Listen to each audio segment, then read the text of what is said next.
Buenos días, compañeras y docentes, público presente. El día de hoy abriremos un debate referente sobre la materia ética. Voy a presentar a las licenciadas Belén Quirumbay, Vince Adelina y Conforme Sedén. Yo me presento, soy la moderadora Carla Medina. Frase del día: no quieras para otros lo que no quieras para ti. Esto quiere decir, en el ámbito ético, que no hagas a los demás lo que a ti no te gusta que te hagan. Empecemos con este debate.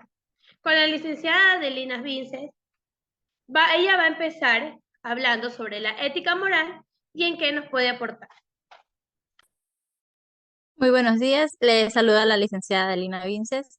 Bueno, en este caso, antes de hablar sobre lo que es la ética, les voy a leer una frase escrita por San Ignacio de Loyola, en la cual el examen de conciencia es siempre el mejor medio para cuidar bien el alma. La ética es una rama de la filosofía que estudia la moral, es decir, lo que se considera como buenas costumbres para vivir en sociedad y lograr una convivencia sana y equilibrada entre las personas. La ética reflexiona acerca de las conductas morales del ser humano y su efecto en la sociedad. También nos permite diferenciar lo correcto de lo incorrecto y se relaciona con valores como la responsabilidad, la honestidad, el respeto o el conjunto en fin de ser buenos ciudadanos. Por ejemplo, cumplir con las normas establecidas en una comunidad va a garantizar la convivencia, el respeto y la tolerancia entre los residentes de una comunidad, residencia, calle o alguna institución. La moral es un conjunto de normas, costumbres, creencias y valores que forman parte de la tradición histórica y cultural de un individuo o una sociedad. Por su rango cultural se puede hablar de un conjunto de morales distintas, cada una acorde a la sociedad en la que se manifiesta. En este sentido, la moral es aquello que se da en el comportamiento individual o colectivo, orientando a un valor vigente en la sociedad. En muchos casos, esta aceptación se relaciona con la moral en sentido estricto, en referencia a un comportamiento adecuado a la autoridad de una tradición. Según otra definición, la moral es la suma total del conocimiento que se adquiere sobre el más alto y noble y que una persona representa en su conducta. Las creencias sobre la moralidad son generalizadas y codificadas en una cierta cultura o en un grupo social determinado, por lo que la moral regula el comportamiento de su miembro. Por otra parte, la moral suele ser identificada como los principios religiosos y éticos que una comunidad acuerda respetar. Le doy paso a la compañera licenciada Belén Quirumbay. Acotando lo que acaba de decir la compañera, pues es importante resaltar que la función de la ética como disciplina es analizar los preceptos de la moral, deber y virtud que guían el comportamiento del ser humano hacia la libertad y la justicia. Y básicamente la ética y la moral se relacionan entre sí, pero hay que resaltar que no es lo mismo, ambas cumplen diferentes características dentro del desarrollo del ser humano. Complementando con las aportaciones de mi compañera, la ética es importante para toda la sociedad, ya que esta juega un papel fundamental en lo que es la configuración de los comportamientos de los individuos dentro de la misma, porque la ética actúa como un sistema de autogobierno para mantener el interés humano y el equilibrio de la sociedad y la sociedad. En cambio, la moral es la que nos permite a las personas distinguir entre el bien y el mal, respetar la ley y brindar a los demás un trato respetuoso y digno. Para acotar también, nosotros no nacemos con un vacío ético. Básicamente heredamos preferencias profundamente arraigadas sobre cómo debemos vivir y comportarnos en la cultura que nos rodea. Revisando las preguntas que mandó el público, una de ellas dice: ¿la ética y la moral son disciplinas diferentes? Contestando a su pregunta, compañera, sí, ambas disciplinas se refieren a la búsqueda del bien para el hombre, que en última instancia le proporcionará la felicidad de las perspectivas complementarias.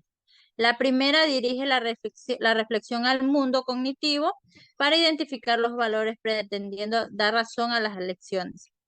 Es, por tanto, imprescindible para encontrar puentes de entendimientos en la sociedad multicultural La segunda se concreta en las normas de comportamiento aplicadas a la vida cotidiana. Si tales normas prácticas son asumidas como buenas por la persona, le son muy útiles en su búsqueda de la felicidad, pero si es incapaz de identificarse con ellas, las vivirá como una opresión. Gracias, compañeros. Ahora, el otro tema que vamos a tratar en el debate es sobre el relativismo moral. ¿Qué nos puede aportar, compañera Belén Kirumbay? Para adentrarnos acerca de la temática relativismo moral, pues quisiera iniciar con la siguiente frase, dicha por Roger Scruton, un escritor que dice que no hay verdades o que toda verdad te pide que no le creas, así que no lo hagas. Pues bien, una vez empleada esta frase, ahora quiero llegar a ustedes con la temática mediante un par de ejemplos. Aceptar o recriminar la poligamia en algunas culturas. La práctica del matrimonio entre 3 o más personas es aceptada, mientras en algunos países es considerado delito. Pues bien, se conoce que aquí en Latinoamérica, en la mayoría de países de Latinoamérica, las personas deben de casarse una vez con una persona en un mismo momento. No pueden estar casados con 2 o más personas. En cambio, en otros países del Medio Oriente, esta situación es totalmente aceptada. ¿Qué quiero decir con esto? Que no porque aquí en Latinoamérica se vea mal, en otros países o en otros continentes también esté mal. Simplemente son constructos de la sociedad y de la cultura. Asimismo, está el ejemplo de respetar el culto a dioses o la práctica de religiones de cada cultura o sociedad. La religión católica tiene un solo Dios, mientras que otras religiones no, pero eso no significa que está bien o está mal. No está bien que la religión católica tenga un solo Dios, así como tampoco está mal que otras religiones tengan varios dioses. De aquí nace lo que es el relativismo moral. Lo que llamamos el relativismo moral es una teoría ética, según la cual no existe ninguna forma universal de saber lo que está bien y lo que no lo está. Esto significa que desde la perspectiva del relativismo moral existen diferentes sistemas morales que son equivalentes, es decir, estos pueden ser válidos o no válidos, lo que les trataba de explicar en el ejemplo. De esta manera, no se puede juzgar un sistema moral partiendo de un punto de vista externo a este, porque no existe una moral universal, es decir, que sea válida independientemente de la situación o del momento. Considerando entonces, desde este punto de vista, lo que conocemos como el bien, como concepto moral, o lo que conocemos por el mal, son nada más constructos sociales, constructos teóricos, producto del desarrollo histórico, cultural, tecnológico de las sociedades humanas, y no es necesariamente algo que esté escrito o regido dentro de un mismo organismo o dentro de un mismo círculo social. Por consiguiente, una de las explicaciones más inquietantes y polémicas del relativismo moral es que ningún acto o evento, por cruel o descarnado que nos parezca, es malo en un sentido abstracto o universal. Solo lo es bajo las premisas y consensos establecidos en la sociedad en que se desarrolla.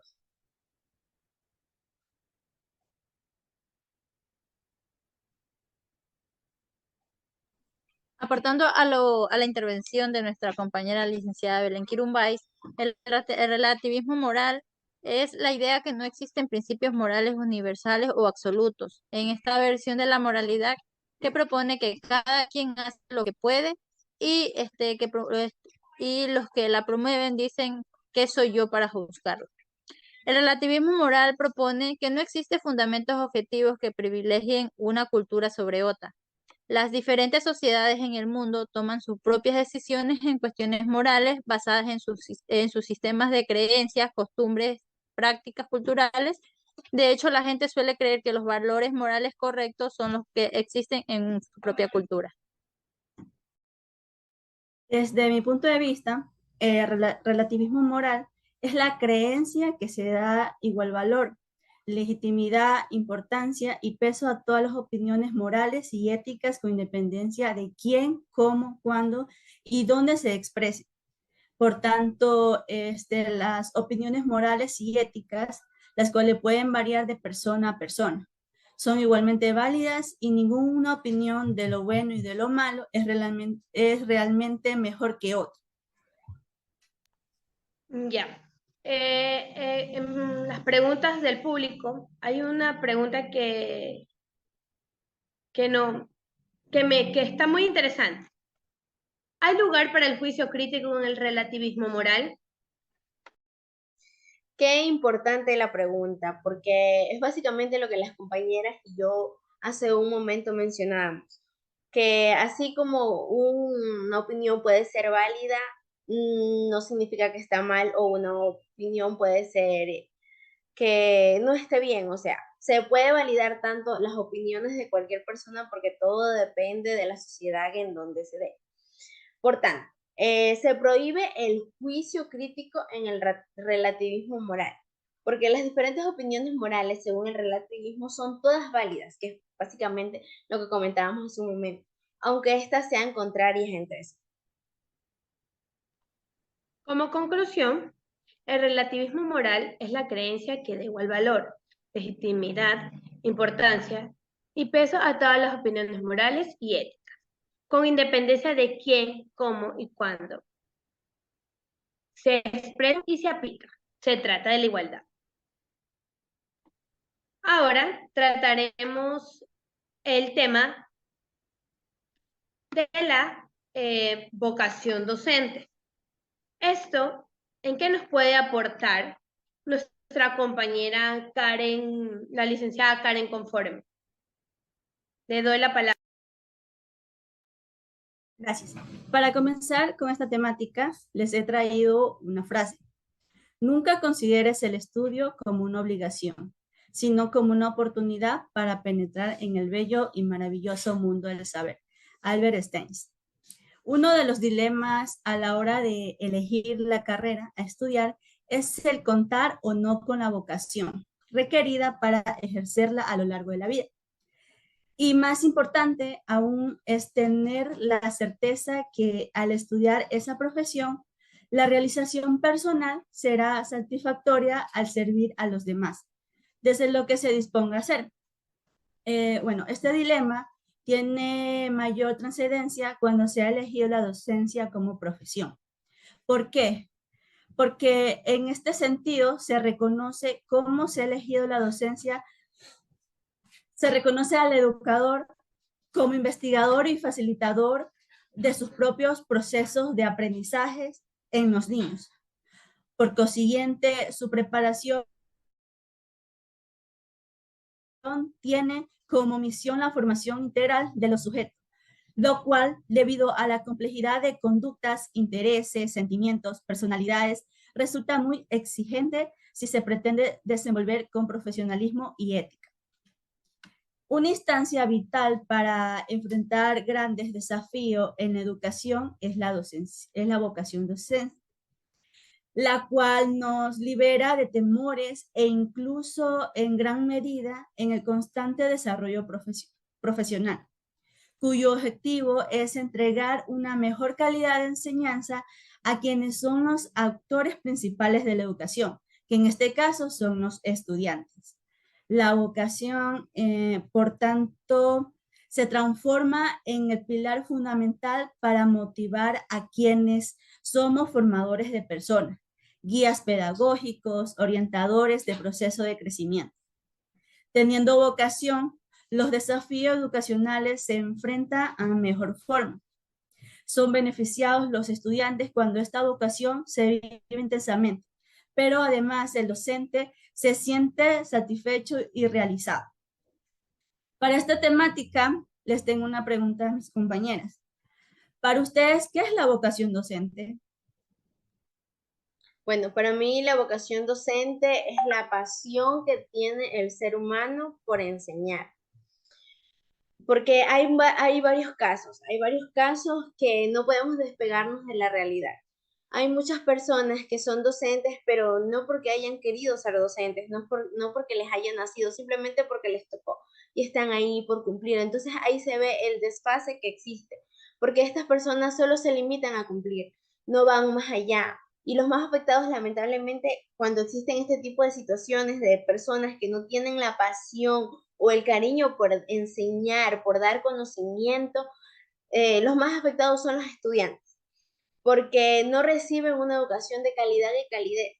Lamentablemente hay muchos casos en el medio, pero es importante que nosotros como ya docentes y la guía que nosotros le podríamos dar a nuestros estudiantes es muy importante inculcar y que realmente quieran hacerlo. O sea, es importantísimo. La vocación docente es la pasión que tienen las personas por enseñar, por darle a conocer a otros, por brindarle sus conocimientos a otras personas.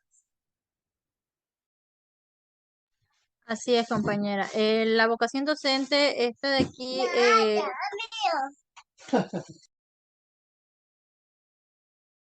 a ver, la vocación docente es el conjunto de intereses, necesidades y actitudes que un docente debe aportar en el momento de escoger su carrera. A ver, un buen docente o un profesor no se define por su actividad, sino por el sentido que da a ella. El educador es aquel que dispone su vida, sus acciones al servicio de otros. Un profesor, por tanto, debe dejar de ser un mero instructor de contenidos para convertirse en un pleno educador, en un servidor de las vocaciones ajenas. Pero no basta con saber de un tema si no soy capaz de enseñarlo. La docencia va más ligada al cambio de la persona que recibe la enseñanza que a la capacidad de uno de expresar un concepto. Muchas gracias. Entonces, Mi aporte para la vocación docente es que el docente siempre debe ser humilde, conocedor de sus limitaciones personales, sentirse seguro de lo que él está impartiendo. Y como decía mi compañera, tiene que ir más allá de sus límites. entonces, es decir, que el educador nace con ese talento, lo cultiva, lo enriquece a lo largo de su vida, en sus estudios, formación, prácticas y experiencias adquiridas. Por el contrario, sin vocación, un docente no sería capaz de motivar a un grupo de 35 estudiantes o más, con habilidades y dificultades diferentes. Es más, sin vocación, el profesor no responde de manera efectiva y asertiva a las necesidades e inquietudes naturales del desarrollo físico y emocionales de sus educandos. De ser un facilitador de los procesos de aprendizaje, se podría volver una piedra de tropiezo para sus estudiantes.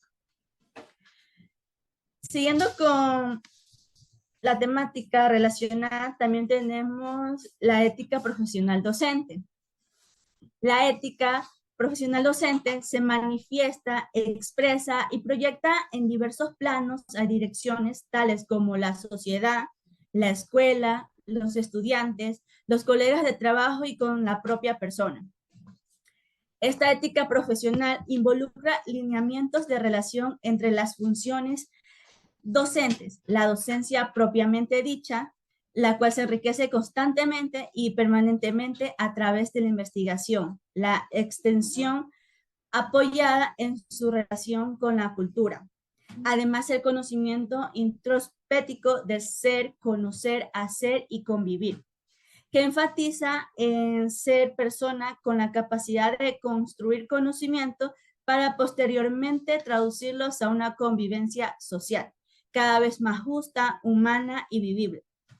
El docente, capaz de guiar o transmitir los referentes mencionados, requiere de una formación integral para un ejercicio de calidad encaminado a la excelencia. La naturaleza de la ética del profesional de la docencia se vincula estrechamente con fenómenos tales como la vocación, como ya se habló anteriormente, que se posee para su ejercicio, la preparación real que se tenga para su desenvolvimiento, la disposición y comprensión de la que la misma constituye un servicio social a realizar, así como el reconocimiento y la posesión de los valores propios del individuo que ejerce esta labor. En la actualidad, se requiere contar con docentes con alto grado de compromiso, acompañado de una preparación sólida como fortaleza de desempeño integral, desde lo más sencillo hasta lo más complejo, en el cual el docente sea poseedor del conocimiento, sustantivo con pensamiento reflexivo, acompañados en la pedagogía y didáctica como facilitadores de la ruta a seguir, involucradas a pensar antes de actuar, a analizar desde la lógica crítica y analítica, dominar los contenidos sustantivos para poder facilitar procesos de calidad y excelencia. Todo individuo, desde que nace, se enfrenta a diversos problemas y a medida que van creciendo, desarrollan sus habilidades para pensar, reflexionar, adquirir capacidades para la toma de decisiones. También surgen cambios de actitud. Es evidente entonces que, previo a lograr el nivel profesional, el ser humano tiene que pasar por diferentes etapas, los cuales les ayuda a crecer física y intelectualmente. Este crecimiento está expuesto a recibir influencias que pueden ser positivas o negativas. Esto dependerá mucho del entorno en que la persona se desenvuelve. Para esta temática le he traído un caso para poderlo analizar. La descripción del caso es que una docente recibe un total de $200 por parte de un grupo de estudiantes para colocarles notas aprobatorias. Esta docente, este asunto, ¿es ética o no es ética por parte de la docente?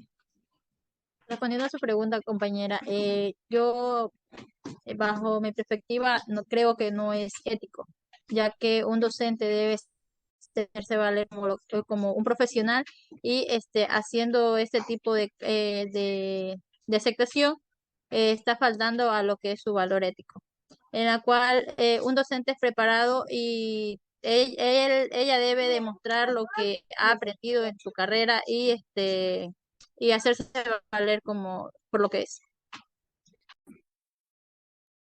Sí, exactamente. No es nada ético recibir dinero por parte de los estudiantes y más aún para aprobarles un examen.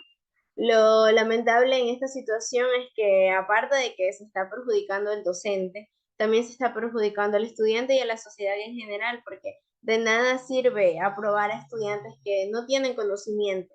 Entonces, esto es una situación que no solo trae repercusiones a corto plazo, sino a largo plazo, ya como sociedad en sí. Claro, Sí, en este caso, aportando a lo que dicen mis compañeras, sí, no es ético. ¿Por qué? Porque está dejando sus valores, sus principios. Aparte de eso, también está haciendo quedar mal a la institución en la que la docente trabaja. Entonces, no es ético recibir de los alumnos. No les está enseñando nada a los alumnos con eso. Esa es mi aportación. claro, en este caso, el docente falta el principio ético en la parte de la beneficencia y la autonomía en su profesión, ya que con esta acción no se está enseñando a los estudiantes a hacer el bien. Se da como un mal ejemplo ante los educados y ante la sociedad. Gracias.